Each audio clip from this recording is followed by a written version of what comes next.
Nishi pregnant అని తెలుసుకున్న రాగిని తను చిలకమ్మలా యాక్ట్ చేస్తున్న విషయం మర్చిపోయి హాల్లోకి వచ్చి జగదాత్రితో కంగారుగా ఇలా అంటూ ఉంటుంది. నిషి ప్రెగ్నెంట్ అన్న విషయం నాకెందుకు చెప్పలేదు? నాకు చెప్పకపోతే పోయారు, కానీ అన్నయ్యకి రేఖకి కూడా చెప్పలేదు.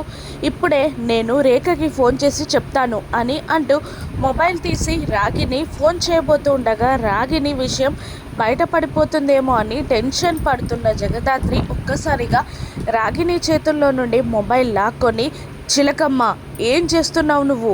నువ్వు ఈ ఇంటి పని మనిషివి అని వేలు చూపిస్తూ బెదిరిస్తూ నువ్వు ఇక్కడ నుండి వెళ్ళిపో ఫస్ట్ అని అరుస్తుంది ధాత్రి. అప్పటికే చిలకమ్మ మాటలు విన్న అందరూ హాల్లో గుమిగూడుతారు.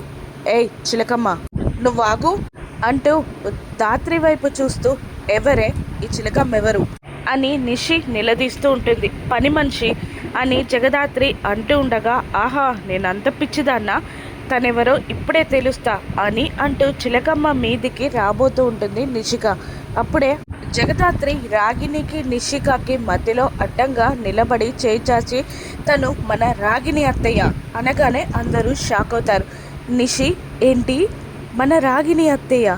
చనిపోయిన రాగిని అత్తయ్య మన ఇంట్లోకి ఎలా వచ్చింది అని నిషి నిలదీస్తుండగా సైలెంట్ అయిపోతుంది ధాత్రి. అప్పుడు కౌశికి కూడా అక్కడికి వచ్చి, ఏంటి చనిపోయిందని ఎందుకు నాటకం ఆడారు?